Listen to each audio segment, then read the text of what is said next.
வாழ்க வளமுடன். வாழ்க வையகம். அனைவருக்கும் ஆரோக்கியமான காலை வணக்கம். நல்லதே நடக்கும் சமூக நல அறக்கட்டளை முன்னெடுக்கக்கூடிய மருந்தில்லா மருத்துவ வாழ்வியல் பயிற்சி முறைகள்,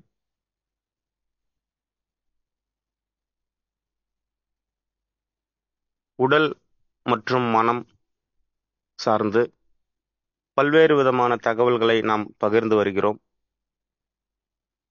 இதில் பொதுமக்கள் நாம் நமது உடலை பற்றியும் மனதை பற்றியும் ஒரு முழு புரிதலை ஏற்படுத்திக் கொண்டால் இந்த கிடைத்த வாழ்க்கையை ஆனந்தமாக ஆரோக்கியமாக வாழ்ந்து கழிக்க முடியும் என்ற நோக்கத்தோடு இந்த மருந்தில்லா மருத்துவ வாழ்வியல் பயிற்சிகளை இந்த நல்லதே நடக்கும் சமூக நல அறக்கட்டளை சார்பாக வழங்கப்பட்டு வருகிறது. இதில் இன்றைய உரை எண்ணெய் பயன்பாடு. நாம் அன்றாடம் சமையலுக்கு பயன்படுத்தக்கூடிய எண்ணெய், ஆயில். இந்த ஆயில் நம் ஆரோக்கியத்திற்கு எந்த அளவிற்கு உதவியாக இருக்கிறது என்பதை நாம் தெரிந்து கொண்டால் இந்த ஆயிலை, எண்ணெயை எப்படியெல்லாம் நாம் பயன்படுத்த வேண்டும், எவ்வளவு பயன்படுத்த வேண்டும் என்ற ஒரு புரிதல் நமக்கு ஏற்படும். ஒரு வாக்கியம் உள்ளது, ஒரு சொல்லுள்ளது. ஆயிலை குறைத்து கொண்டால் ஆயுள் கூடும். ஆயிலை குறைத்து கொண்டால் ஆயுள் கூடும். ஆயிலை அதிகப்படுத்தினால் ஆயுள் குறையும். அவ்வளவுதான். இன்று நம் வீடுகளில் சமையலுக்கு பயன்படுத்தக்கூடிய பொருட்களில் மிக முக்கியமான இடத்தில் இருப்பது எண்ணெய், தாளிப்பு. எண்ணெய் தாளிப்பு இல்லாமல் எந்த சமையலும் நாம் செய்வது கிடையாது. அனைத்து உணவுகளிலுமேயே எண்ணெயின் பங்கு முதற் பங்காக இருக்கிறது. அந்த எண்ணெயை எந்த அளவிற்கு நாம் பயன்படுத்தலாம், எதற்கெல்லாம் நாம் பயன்படுத்தலாம்? ஒரு 4 நபர்கள் கொண்ட இல்லத்தில் ஒரு மாதத்திற்கு எவ்வளவு எண்ணெய் தேவைப்படும் என்று பட்டியலிட்டு பார்த்தால் இன்றைய காலகட்டத்தில் 4 நபர்கள் இருக்கக்கூடிய ஒரு குடும்பத்திற்கு மாதம் ஒன்றுக்கு 8 முதல் 10 லிட்டர் எண்ணெய் கூட பயன்பாட்டில் உள்ளது. பல வீடுகளில் உள்ளது. இது நல்லதா? மாதம் ஒன்றுக்கு ஒரு 8 லிட்டர் எண்ணெயை ஒரு குடும்பம் பயன்படுத்துகிறது என்றால் அந்த குடும்பத்தில் ஆரோக்கியம் என்பதை பார்க்க முடியுமா என்றால் அது கேள்விக்குறியாக உள்ளது. ஒரு 4 நபர்கள் கொண்ட ஒரு வீட்டிற்கு ஒரு மாதம் ஒன்றுக்கு எவ்வளவு எண்ணெய் தேவைப்படும் என்றால் அதிகப்படியாக ஒரு 2 லிட்டர் எண்ணெயே போதுமானதாக இருக்கும். என்னது, ஒரு மாதத்துக்கு 2 லிட்டர் எண்ணெய் போதுமா என்ற ஒரு கேள்வி நமக்கு ஏற்படும். இதுவே கூடுதல். முன்பொரு காலத்தில் எண்ணெய் எந்த இடத்தில் அதிகமாக நமக்கு தேவைப்பட்டது என்றால் பலகாரங்கள் செய்வதற்கு, சில சமயங்களில் பொரிப்பதற்கு எண்ணெய் தேவைப்பட்டது. ஆண்டுக்கு ஒரு முறையோ அல்லது இருமுறையோ வடை சுடுவார்கள். எப்போதாவது அப்பளம் பொரிப்பார்கள். அது போன்ற சமயங்களில் தான் எண்ணெய் கூடுதலாக தேவைப்பட்டது.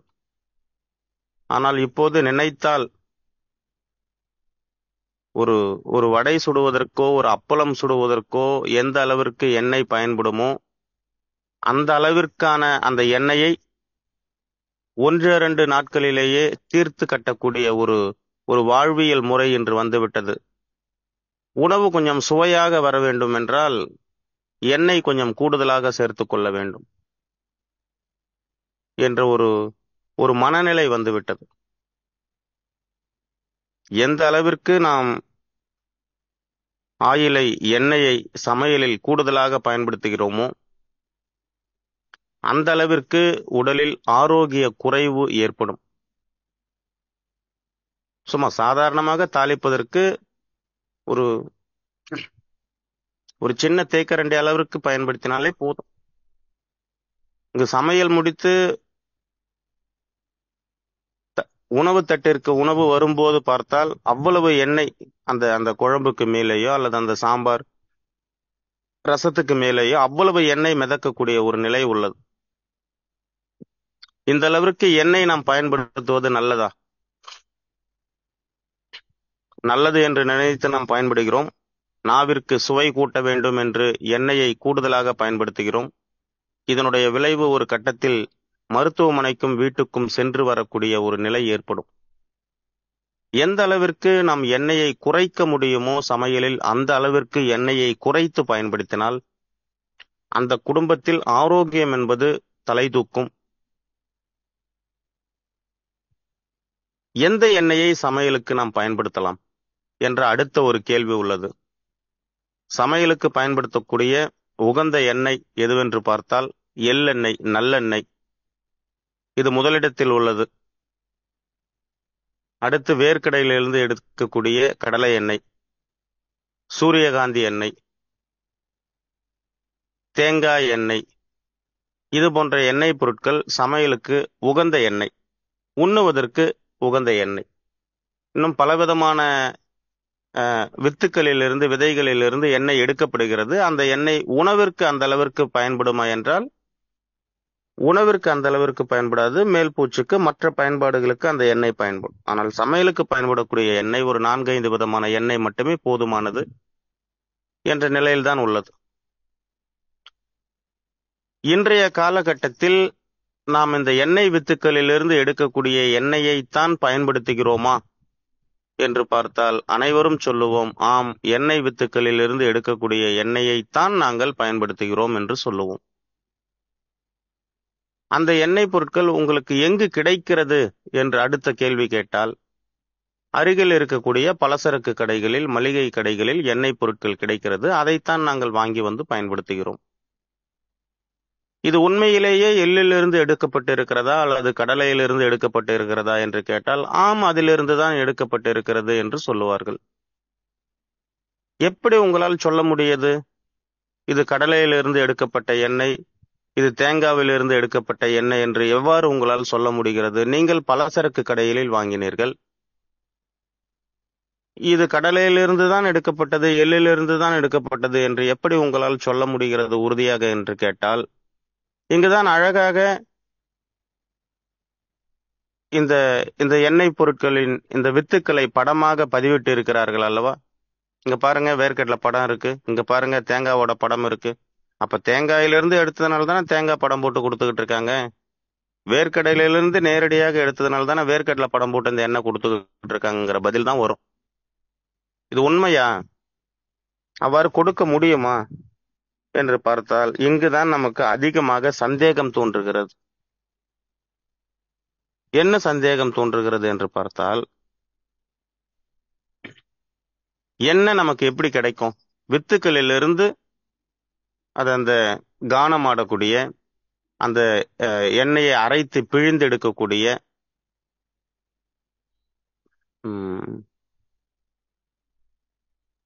அந்த மிஷின்ல கொடுத்து அந்த எண்ணெயை போட்டு மன்னிக்கணும், அந்த வித்துக்களை போட்டு அதை அரைச்சி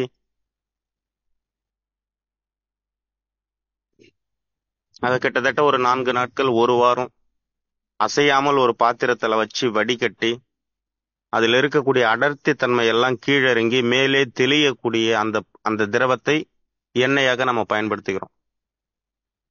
ஒரு தேங்காய் எண்ணெய் நமக்கு வேணும் அப்படின்னாக்கா 2 அல்லது 2.5 கிலோ தேங்காய் தரமாக இருந்தால், தரம் குறைவாக இருந்தால் 3 கிலோ தேங்காய் பயறுகளை கொடுத்து அரைத்தால் தான் 1 லிட்டர் தேங்காய் எண்ணெய் நமக்கு கிடைக்கும்.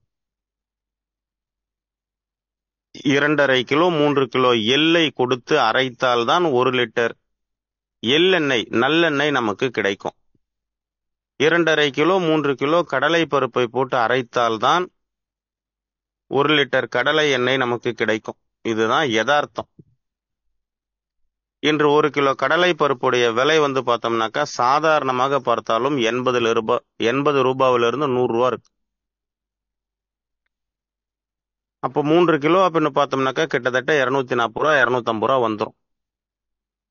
அப்புறம் அந்த அரைக்கிற கூலி, இது ஒரு 20-30 ரூபான்னு பார்த்தாலும், அவர் வியாபாரம் செய்யறாரு அப்படின்னாக்கா அவருடைய லாப நோக்கத்துக்காக செய்யறாருன்னா ஒரு லிட்டருக்கு ஒரு 20-30 ரூபா வைக்கிறாருன்னா கூட கிட்டத்தட்ட ஒரு 280 ரூபா 300 ரூபா வந்துடும். 1 லிட்டர் கடலை எண்ணெய் தயாராகி நம்ம வீட்டுக்கு வர்றதுக்கு, நம்ம கைக்கு கிடைக்கிறதுக்கு. ஆனால் இன்று கடைகளில் பாக்கெட்டுகளில் விற்கக்கூடிய கடலை எண்ணெயின் விலையை நாம் பார்த்தோமேயானால் 160 ரூபா 180 ரூபா அந்த அந்த விலையில் இருக்கிறது. அப்ப மூலப்பொருட்களுடைய விலையும் இங்கு விற்பனைக்காக கொடுக்கக்கூடிய அந்த எண்ணெய் பொருட்களுடைய எண்ணெயின் விலையும் நேர் எதிராக இருக்கிறது. ஒரு நிறுவனம், ஒரு எண்ணெய் நிறுவனம் எண்ணெய் தயாரித்து மக்களுக்கு தருகிறது என்றால் அவர்களது லாப நோக்கத்திற்காக அவர்கள் தருவார்களா அல்லது மக்களின் சேவைக்காக ஒரு நிறுவனம் செய்து தருவார்களா என்று பார்த்தால், மக்களுக்கு சேவை செய்வதற்காக தருவதாக இருந்தால் கூட அதில் முதலிடத்தில் அவரது லாபம் என்பதை அவர் கணிப்பார். ஒரு 300 ரூபாய் செலவாகக்கூடிய ஒரு இடத்துல 180 ரூபாய் 200 ரூபாய்க்கு கொடுக்க முடியுது அப்படின்னாக்கா எப்படி சாத்தியம்? எப்படி கொடுப்பார்கள்? கொடுப்பதற்கு வாய்ப்பே கிடையாது. 1 லிட்டர் கடலை எண்ணெய் 170 ரூபா 150 ரூபாய்க்கு கொடுக்க முடியுது அப்படின்னாக்கா அதனுடைய மூலப்பொருளுடைய விலையே அதை விட கூடுதலா இருக்கு. மூலப்பொருளுடைய விலையை விட விற்பனை விலை குறைவாக இருக்கு அப்படின்னாக்கா அதுல ஏதோ ஒண்ணு கலக்கப்பட்டு இருக்கு. எந்த எண்ணெயை நாம் எடுத்து பார்த்தோமே ஆனாலும் அந்த மூலப்பொருட்களுடைய விலையை விட அந்த எண்ணெயின் விலை வந்துட்டு குறைவாக இருக்கு. கடைகளில் விற்கக்கூடிய எண்ணெய். அது இல்லாம ஒரு எண்ணெய் நிறுவனம் வைத்திருக்கக்கூடிய ஒரு தொழிற்சாலைக்கு போயிட்டு நம்ம கேட்கணும்னு கிடையாது. அருகில் இருக்கக்கூடிய ஒரு எண்ணெய் வியாபாரியிடம் போயிட்டு நம்ம எனக்கு ஒரு 500 லிட்டர் எண்ணெய் வேணும், ஒரு 200 லிட்டர் எண்ணெய் வேணும் அப்படின்னு சொல்லி கேட்டா உடனே ரெடி பண்ணி கொடுக்கக்கூடிய ஒரு கால சூழல் இன்றைய காலகட்டத்தில் இருக்கு. ஒரு மணி நேரம் காத்துருங்க, 200 லிட்டர் எண்ணெய் தயாராயிரும். எப்படி ஒரு எண்ணெய் வியாபாரியினால் ஒரே நேரத்தில் 200 லிட்டர் 300 500 லிட்டர் எண்ணெயை தயார் செய்து கொடுக்க முடியும்? சாத்தியமே கிடையாது. ஆனால் இன்று சர்வ சாதாரணமாக நடந்து கொண்டுள்ளது. எப்படி இது நடக்கிறது? நாம் பயன்படுத்தக்கூடிய எண்ணெய் எந்த முறையில் நமக்கு கிடைக்கிறது? இத கொஞ்சம் நம்ம தெரிஞ்சுக்கிட்டோம்னா எண்ணெய் அதிகமா பயன்படுத்தணுமா குறைவா பயன்படுத்தணுமாங்கிறதுக்கு முன்னாடி இந்த எண்ணெயை பயன்படுத்தலாமா இல்ல வேற எண்ணெயை பயன்படுத்தலாமாங்கிற ஒரு புரிதலுக்கு நம்ம போயிடலாம். இன்றளவும் கிராமப்புறங்களில் பார்த்தோம்னாக்கா அங்கங்க ரைஸ் மில் இருக்கும். அங்க எண்ணெய் வித்துக்களை கொண்டு போய் அரைச்சு கொண்டு வந்து அந்த எண்ணெயை பயன்படுத்துவார்கள். பெருவாரியான குடும்பங்களில் அப்படிதான் பயன்படுத்துவார்கள். ஆனால் நகர்ப்புறங்களில் இந்த வாய்ப்பு இருக்கிறதா என்றால் கிடையாது. எண்ணெய் வித்துக்களை வாங்கி அதை அலசி தண்ணீரில் நனைத்து அலசி காய வைத்து அதை கொண்டு போயிட்டு ரைஸ் மில்ல கொடுத்து அரைச்சி கொண்டு வந்து ஒரு நாள் ஆயிரும். இப்போ ஒரு நாள் வேலையை விடுவதற்கு யாரும் தயாராக இல்லை. அப்ப நம்ம வேலைக்கு போகணும், பொருளாதாரம் சேர்க்கணும், லீவு போட்டெல்லாம் எண்ணெய் அரைக்க முடியாது வீட்டுக்கு. இப்போ நம்ம என்ன பண்ணலாம், பக்கத்தில் அண்ணாச்சி கடையில் இருக்கிற எண்ணெயை வாங்கி பயன்படுத்தலாம். இதுவும் கடலையில இருந்தானே எடுக்கிறாங்க, இதுவும் எள்ளுல இருந்தானே எடுக்கிறாங்க. இதுல என்ன இன்னொரு கூத்து அப்படின்னா, நம்ம ரைஸ் மில்ல கொடுத்து மூலப்பொருட்கள் வாங்கி ரைஸ் மில்ல எண்ணெய் அரைக்கிறத விட அண்ணாச்சி கடையில் கம்மி விலையில் தானே கிடைக்குது. அப்ப இது நமக்கு லாபம் தானே என்ற மனநிலையோடு எண்ணெய் பொருட்களை வாங்கி பயன்படுத்தக்கூடிய குடும்பங்கள் பல குடும்பங்கள் உள்ளது, குறிப்பாக நகர்ப்புறங்களில். ஒரு எண்ணெய் எவ்வாறு தயாராகி வர வேண்டும் என்றால், முதலில் ஒரு சாதாரண எள்ளெண்ணெயை உதாரணத்திற்கு எடுத்துக்கொள்ளலாம். விவசாயிகளிடமிருந்து எள்ளை வாங்கணும். எள்ளை வாங்கி அதை தண்ணியில போட்டு நல்லா கழுவி வெயில்ல ஒரு நாள் காய வைப்பாங்க. காய வச்சு அதை ரைஸ் மில்ல கொண்டு போய் அரைக்கிறதுக்கு முன்னாடி ஒரு கிலோ எள்ளு அப்படின்னாக்கா ஒரு 100 கிராம் அளவுக்கு வெல்லம், இனிப்பான வெல்லம் இல்ல கருப்பட்டி கூடவே எடுத்துட்டு போவாங்க. ஒரு 10 கிலோ எள்ளு போட்டு அரைக்க போறாங்கன்னாக்கா 1 கிலோ வெல்லம் கூடவே வாங்கிட்டு போவாங்க தனித்தனியா. ரைஸ் மில்ல கொண்டு போய் கொடுக்கும்போது இந்த வெல்லத்தையும் எள்ளையும் ஒன்னா போட்டு அந்த மிஷின்ல போட்டு அரைப்பாங்க. அது ஒரு மிதமான வெப்பத்தோடு அந்த எள் அரைப்படும். அதிலிருந்து எண்ணெய் பிழிந்தெடுக்கப்படும். இதுல பல கேள்விகள் இருக்கு, பல கூத்துகள் இருக்கு. இயற்கையான எண்ணெய் அப்படின்னாக்கா அந்த அந்த மிஷின்ல அரைக்கக்கூடிய எண்ணெய், இது செக்கு எண்ணெயா, இது மரச்செக்கு எண்ணெயா, அந்த மரம் வாகை மரமா என்று பலவிதமான கேள்விகளில் போவோம். முழுக்க முழுக்க இயற்கையை நம்ம தேடி போனோம் அப்படின்னாக்கா சாதாரணமாக ரைஸ் மில்ல அரைக்கக்கூடிய அது எந்த மிஷினாக இருந்தாலும் பரவாயில்ல, அது மரச்செக்கு எண்ணெயாக இருந்தாலும் பரவாயில்லை, இல்ல ரோட்டரியா இருந்தாலும் பரவாயில்லை. ஆனால் எண்ணெய் இந்த விதைகளிலிருந்து எடுக்கிறாங்களா என்பதை நம்ம பார்த்தோம்னாலே போதும். அப்போ எள்ளையும் வெல்லத்தையும் ஒன்னா போட்டு அரைக்கும் போது என்ன நடக்கும் அப்படின்னாக்கா அங்க எண்ணெய் பிழிந்தெடுக்கப்பட்டு அது ஒரு பாத்திரத்தில் பிடிக்கப்படும். அது ஒரு வார காலம் வடிகட்டுவாங்க. அசைவு இல்லாம அதை ஒரு பூரமா ஒதுக்கி வச்சிருவாங்க. அந்த வண்டல் எல்லாம் கீழே இறங்கிறோம், மேல தெளிந்த எண்ணெய் இருக்கும், அதை பயன்படுத்துவாங்க. வேர்க்கடலையும் அப்படிதான். ஒரு கிலோ வேர்க்கடலைக்கு ஒரு 50 கிராம் அளவுக்கு உப்பு, கடல் உப்பு, கல் உப்பு போட்டு அரைப்பாங்க. இப்படி இந்த எண்ணெய் வித்துக்களை அரைத்தெடுக்கும் போது சில வழிமுறைகள், வாழ்வியல் முறைகள் உள்ளது. அதில் ஒவ்வொன்றத்திலும் பல நுணுக்கங்கள் உள்ளது.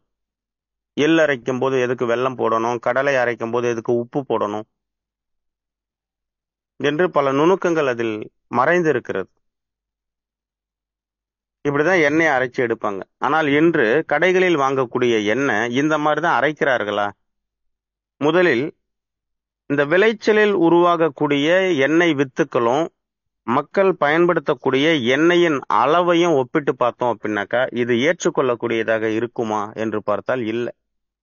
விளை நிலங்களில் விளையக்கூடிய இந்த எண்ணெய் வித்துக்களின் அளவும் இன்று மக்கள் பயன்படுத்தக்கூடிய எண்ணெயின் அளவும், விதைகளின் அளவு குறைவா இருக்கு, எண்ணெய் பயன்பாட்டின் அளவு அதிகமாக இருக்கு.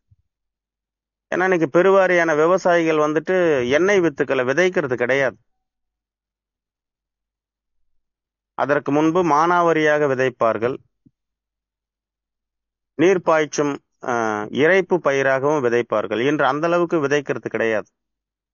காரணம், விதைச்சோம் அப்படின்னாக்கா அந்த அளவுக்கு விளைச்சல் வரல என்று சொல்லி வேறு விதமான பயிர் வகைகளை வைக்கக்கூடிய ஒரு நிலை மாறிவிட்டது. அப்ப இந்த கடைகளில், இந்த நிறுவனங்களில், இந்த பெரிய பெரிய அண்ணாச்சி கடைகளில் விற்கக்கூடிய எண்ணெய், பலசரக்கு கடைகளில் விற்கக்கூடிய எண்ணெய் எப்படி வருது? எந்த வீட்டுக்கும் குறையில்லாமல், பஞ்சமில்லாமல் எண்ணெய் சப்ளை நடந்து கொண்டே இருக்கிறது. இது எவ்வாறு நடக்கிறது என்று பார்த்தோமேயானால், இந்த விதைகளிலிருந்து எடுக்கக்கூடிய அந்த எண்ணெயும் கடைகளிலிருந்து வாங்கக்கூடிய எண்ணெயும் ஒரே விதமான எண்ணெயா என்று ஒப்பிட்டு பார்த்தால் உறுதியாக நம்மளால் கணிக்க முடியும், இது இரண்டும் ஒரே மாதிரியான எண்ணெய் கிடையாது. ஒரு சின்ன உதாரணம் மட்டும் சொல்றேன்.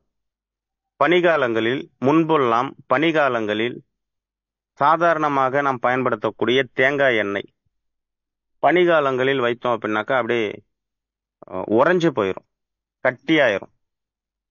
அதை மீண்டும் சூடுபடுத்தி தான் காலை நேரத்தில் நம்ம பயன்படுத்துவோம். ஆனால் இன்று கடைகளில் விற்கக்கூடிய விவிடி, பேர்ஷூட் என்று பெயர்களில் வரக்கூடிய தேங்காய் எண்ணெய், அது வெயில் காலமாக இருந்தாலும் சரி, பனிகாலமாக இருந்தாலும் சரி, உறைவது கிடையாது. அந்த உறையும் தன்மை அதுல இல்லை. அது எண்ணெயா இருந்தா உறையும், திக்காகும், கட்டியாயிரும். அப்ப இது என்ன என்ற ஒரு கேள்வி நமக்கு ஏற்படுகிறது. இது உதாரணத்திற்கு தேங்காய் எண்ணெய், ஒவ்வொரு எண்ணெயும் இப்படிதான். எப்படி இந்த எண்ணெயை உற்பத்தி செய்கிறார்கள் என்று பார்த்தோமேயானால்,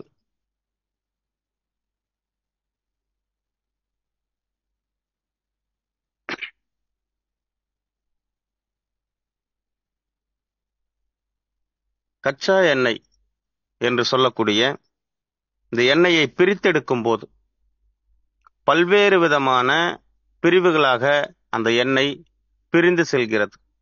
முதல் நிலையாக ஒயிட் பெட்ரோல் என்று சொல்லக்கூடிய விமானங்களுக்கு பயன்படுத்தக்கூடிய பெட்ரோலாக அந்த எண்ணெய் பிரிந்து செல்லும். அடுத்து நம் வாகனங்களுக்கு பயன்படுத்தக்கூடிய பெட்ரோல், அடுத்து டீசல், அடுத்து மண்ணெண்ணெய், அடுத்து தார். இது அத்தனையும் பிரிந்து சென்ற பிறகு தேவையில்லாமல் ஒதுங்கக்கூடிய ஒரு கழிவு பொருள். அந்த கழிவு பொருளை எடுத்து அதை கொதிக்க வைத்து அதை தூய்மைப்படுத்தி அதில் இருக்கக்கூடிய அசுத்தங்களை நீக்கி அதில் பலவிதமான ரசாயனங்களை சேர்த்து அந்த கழிவுப் பொருளின் நிறத்தை முழுவதுமாக மாற்றி எந்த நிறமும் இல்லாத எந்த சுவையும் இல்லாத ஒரு திரவமாக, ஒரு ஒயிட் ஆயிலாக, வெள்ளை திரவமாக பிரித்தெடுக்கிறார்கள். கச்சா எண்ணெயிலிருந்து எஞ்சிய கழிவாக வெளியேறக்கூடிய ஒரு திரவம்.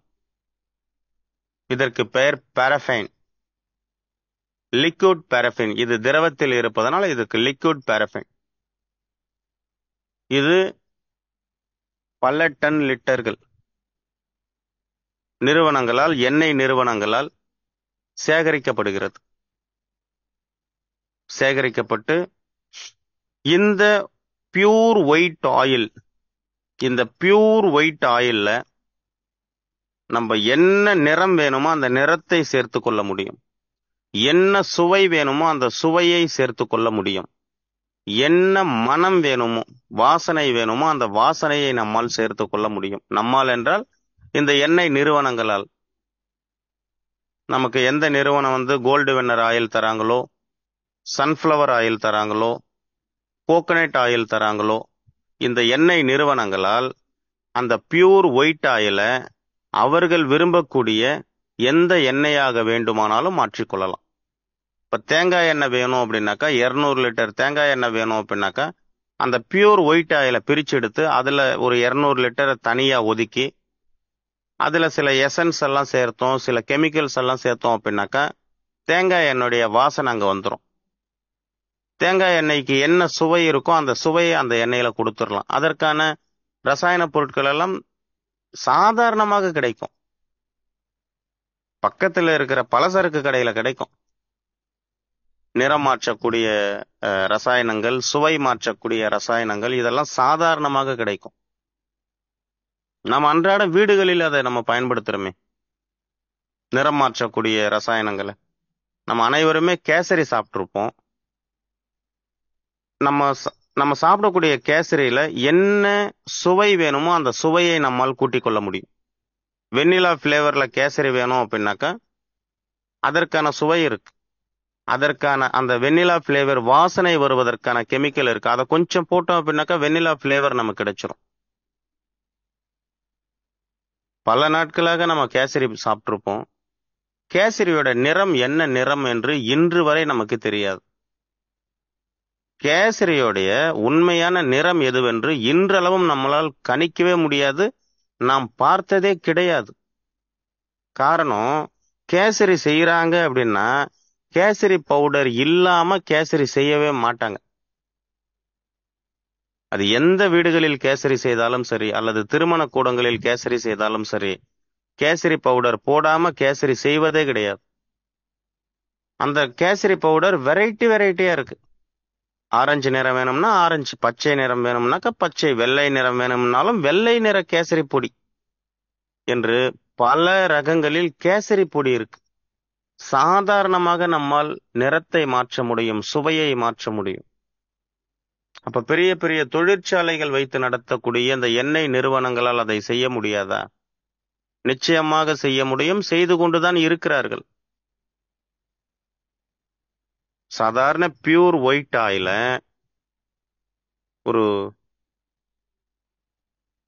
ஒரு மண்ணெண்ணெயை விட மோசமான, மண்ணெண்ணெயை விட மிக தரம் குறைந்த ஒரு கழிவு எண்ணெய், அந்த கழிவு எண்ணெயை முழுமையாக தூய்மைப்படுத்தி சுத்தப்படுத்தி கழிவுகள் இல்லாதது போல நிறத்தை மாற்றி பியூர் ஒயிட் ஆயிலாக மாற்றி அந்த எண்ணெயை, நமக்கு என்ன சன்ஃப்ளவர் ஆயில் வேணுமா, சூரியகாந்தியுடைய மனம், சூரியகாந்தி எண்ணெயிலிருந்து என்ன சுவை வருமோ அந்த சுவை அதில் சேர்த்து அதை சூரியகாந்தி எண்ணெய் என்று பெயரிட்டு அந்த அட்டைகளில் சூரியகாந்தியின் படத்தை பதிந்து இதுதான் சூரியகாந்தி எண்ணெய் என்று மக்களுக்கு கொடுக்கக்கூடிய ஒரு ஒரு வியாபார உக்தி பல ஆண்டுகளுக்கு முன்பே ஏற்பட்டு விட்டது. இதைத்தான் நாம் வாங்கி பயன்படுத்திக் கொண்டு வருகிறோம். நம் அருகில் இருக்கக்கூடிய கடைகளில் வாங்கி பயன்படுத்தக்கூடிய எண்ணெய் இது போன்ற நிறுவனங்களிலிருந்து தயாராகி வரக்கூடிய எண்ணெயை தவிர விவசாயிகளிடமிருந்து அது எண்ணெய் அரைக்கப்பட்டு அந்த எண்ணெய் வித்துக்களால் அரைக்கப்பட்டு அந்த எண்ணெயை நாம் வாங்கி பயன்படுத்துகிறோமா என்றால் இல்லை. ஆனால் எண்ணெய் வித்துக்களிலிருந்து எடுக்கக்கூடிய எண்ணெயை நம்மால் பயன்படுத்த முடியுமா என்றால் உறுதியாக பயன்படுத்த முடியும். அதற்கு நாம என்ன பண்ணணும் அப்படின்னாக்கா கொஞ்சம் மெனக்கடணும். கொஞ்சம் மெனக்கட்டு எந்த இடத்துல எண்ணெய் அரைக்கிறாங்க என்று தேடி கண்டுபிடிச்சு அங்க போயிட்டு எண்ணெய் வாங்கிட்டு வரணும். அங்கேயும் கலப்படம் ஆயிருச்சு. ஒரு எண்ணெய் அரைக்கக்கூடிய ஒரு ரைஸ் மில் வச்சிருக்கிறவர்கிட்ட போயிட்டு எனக்கு ஒரு 100 லிட்டர் எண்ணெய் வேணும் இருக்கான்னு கேட்டா ஒரு மணி நேரம் டைம் கொடுங்க இருக்கு என்று சொல்லக்கூடிய ஒரு நிலை வந்து விட்டது. அங்கேயும் ஒரு வியாபார யுக்தி வந்துருச்சு. அப்போ என்னுடைய குடும்பம் ஆரோக்கியமாக இருக்கணும் அப்படின்னு சொல்லி நான் முடிவு பண்ணிட்டேன் அப்படின்னா நான் நேரடியாக போயிட்டு எண்ணெய் வித்துக்களை வாங்கி அந்த ரைஸ் மில்ல கொண்டு போய் கொடுத்து அரைச்சு கொண்டு வந்து நான் பயன்படுத்தினால் மட்டும்தான் இது முடியும். இது நம்மளால செய்ய முடியுமா என்றால் எனக்கு தான் வேலை இருக்கு, நான் ரொம்ப பிஸியா இருக்கனே, நான் எப்படி எண்ணெய் பொருளை வாங்கிட்டு போயிட்டு அரைச்சு கொண்டு வந்து பண்றது, இதுக்கெல்லாம் எங்க நேரம் இருக்கு என்று குடும்பத்தின் மீது கவனத்தை செலுத்தாமல், சமையலின் மீது கவனத்தை செலுத்தாமல், உணவுப் பொருட்களின் மீது கவனத்தை செலுத்தாமல், புறச்சூழலில் பொருளாதாரத்தின் மீது முழு கவனத்தை செலுத்தியதன் விளைவுதான் இன்று இவ்வளவு ஆரோக்கிய குறைவு ஏற்பட்டதற்கு அடிப்படை காரணம். வீட்டின் சமையலறையில் உடல் ஆரோக்கியத்தை துளைத்துவிட்டு அது மருத்துவமனையில் கிடைக்கும் என்று பல குடும்பங்கள் ஓடிக்கொண்டுள்ளது. ஒருபோதும் மருத்துவமனையில் ஆரோக்கியம் கிடைக்காது. எதை எங்க தொலைச்சோமோ அங்க தேடினோம்னா தான் கிடைக்கும். உடலுக்கு குளிர்ச்சியை தருவதற்காக பயன்படுத்தக்கூடிய எண்ணெய், சாதாரண தேங்காய் எண்ணெய், எள்ளெண்ணெய், உடலுக்கு குளிர்ச்சி தருவதற்காக பயன்படுத்தக்கூடிய எண்ணெய். இதுக்கு தலைக்கு நம்ம பயன்படுத்துற எண்ணெய் தேங்காய் எண்ணெய் பயன்படுத்துறோம். தேங்காயிலிருந்து எடுக்கக்கூடிய எண்ணெய் உடலுக்கு குளிர்ச்சி தரும். இப்ப கொஞ்ச நாளைக்கு தேங்காய் எண்ணெய் வேண்டான்னு ஒதுக்கி வச்சுட்டு மண்ணெண்ணெயை நம்ம தடவிக்கலாம் அப்படின்னு சொல்லி தடவிப்போமா? முதல்ல மண்ணெண்ணெய் தான் இருக்கு, அதை தடவிக்கலாம் என்று தடவிப்போமா? ஒருவரும் தடவ மாட்டோம், தலைக்கு மண்ணெண்ணெயை தேய்க்க மாட்டோம். ஆனால் கோகனட் ஆயில் என்ற பெயர்ல மண்ணெண்ணெயை விட மிக கேவலமான ஒரு எண்ணெயைத்தான் அதை உருவம் மாற்றி கொண்டு வந்து நம்மள்ட்ட கொடுத்துக்கிட்டு இருக்காங்க. அதை நம்ம வாங்கி பயன்படுத்திக்கிட்டே இருக்கோம். அந்த எண்ணெயை பயன்படுத்தி தலையில இருக்கிற முடியெல்லாம் கொட்டுது என்று முடியில்லாத தலையாக நிறைய பேர் நடமாடக்கூடிய ஒரு நிலை வந்துருச்சு. சமையலுக்கு பயன்படுத்துற எண்ணெயாகட்டும், மேல்பூச்சுக்காக பயன்படுத்தக்கூடிய எண்ணெயாகட்டும், முடிந்தவரை இது இது எண்ணெய் தானா என்று தெரிந்து கொண்டு அதை வாங்கி நாம் பயன்படுத்தினோமேயானால் நம் குடும்பம் ஆரோக்கியமாக இருக்கும். கடைகளில் விற்கக்கூடிய எண்ணெய், நிறுவனங்களில் தயாரிக்கப்பட்டு கொடுக்கக்கூடிய எண்ணெய் நம் குடும்பம் ஆரோக்கியமாக இருக்க வேண்டும் என்ற அந்த உயரிய சிந்தனையோடு அவர்கள் தயாரித்து தருவார்களா? முதலில் நமது ஒவ்வொரு குடும்பமும் ஆரோக்கியமாக இருக்க வேண்டும், நம் குடும்பத்தில் இருப்பவர்கள் ஒவ்வொருவரும் ஆரோக்கியமாக இருக்க வேண்டும் என்ற அந்த சிந்தனையில் தான் ஒரு நிறுவனம் துவங்குவார்களா? முதலில் ஒரு நிறுவனம் துவங்குகிறார்கள் என்றால் அவர்கள் குடும்பத்தின் மீது இருக்கக்கூடிய அக்கறையும், ஒரு ஆண்டில் எவ்வளவு இதிலிருந்து பொருளாதாரத்தை நாம் எடுக்க வேண்டும், எவ்வளவு சம்பாதிக்கணும் அப்படிங்கிற மனநிலையில தான் அவங்க ஒரு நிறுவனத்தை துவங்குவாங்க. அந்த நிறுவனத்திலிருந்து கிடைக்கக்கூடிய பொருளை நாம பயன்படுத்தும் போது எப்படி அதிலிருந்து நமக்கு ஆரோக்கியம் கிடைக்கும்? முதல்ல இப்படி பல தகவல்கள் உள்ளது. நமது கவனம், நமது புரிதல் இதில் இல்லாமல் மருத்துவமனைக்கு போனோம் அப்படின்னாக்கா உடம்புல ஆரோக்கியம் கிடைச்சிரும் என்று மருத்துவமனையே நாம் நாடிக்கொண்டே இருந்தோம், மருத்துவர்கள் கொடுக்கக்கூடிய மருந்துகளையே சாப்பிட்டு கொண்டே இருந்தோம் அப்படின்னாக்கா எப்படி ஆரோக்கியம் கிடைக்கும்? சமையலுக்கு பயன்படுத்தக்கூடிய எண்ணெய் கடலை எண்ணெய் பயன்படுத்தாம, எள்ளெண்ணெய் பயன்படுத்தாம, தேங்காய் எண்ணெய் பயன்படுத்தாம, சூரியகாந்தி விதைகளிலிருந்து எடுக்கக்கூடிய எண்ணெயை பயன்படுத்தாமல் மண்ணெண்ணெயையும் மிக கேவலமான ஒரு எண்ணெயை ஊத்தி நம்ம சமைச்சு தாளிச்சு சாப்பிட்டோம் அப்படின்னா அந்த உடம்புல எப்படி ஆரோக்கியம் கிடைக்கும்? இது போல உடல் சார்ந்த உணவு சார்ந்த முழு புரிதலை நாம் ஏற்படுத்திக் கொண்டு வாழ துவங்கினோமேயானால் இந்த வாழ்க்கை இப்போது நாம் வாழ்ந்து கொண்டு இருக்கக்கூடிய வாழ்க்கையை ஆனந்தமாக ஆரோக்கியமாக வாழ்ந்து கழிக்க முடியும். நானும் என் குடும்பமும் ஆரோக்கியத்தோடு வாழ வேண்டும் என்று நான் முடிவு செய்துவிட்டால் நானும் என் குடும்ப மக்களும் உண்ணக்கூடிய உணவுகளில் நான் கொஞ்சம் கவனமாக இருக்க வேண்டும். என் குடும்பத்தின் மீது நானே முழு அக்கறை எடுத்துக்கொள்ள வேண்டும் என்ற மனநிலை ஒவ்வொரு குடும்ப உறுப்பினர்களுக்கும் இருக்க வேண்டும் என்று கூறி, இந்த இயற்கை சார்ந்த வாழ்வியல் சார்ந்த தகவல்களை தங்களோடு பகிர்ந்து கொள்வதற்கு எனக்கு ஒரு வாய்ப்பினை வழங்கிய இந்த இயற்கைக்கும் பிரபஞ்சத்திற்கும் நல்லதே நடக்கும் சமூக நல அறக்கட்டளைக்கும் PPA ஸ்பீட்காஸ்ட் நிர்வாகத்திற்கும் தங்கள் அனைவருக்கும் எனது நன்றியை கூறி விடைபெறுகிறேன். நன்றி, வணக்கம். நல்லதே நடக்கும். நன்றி.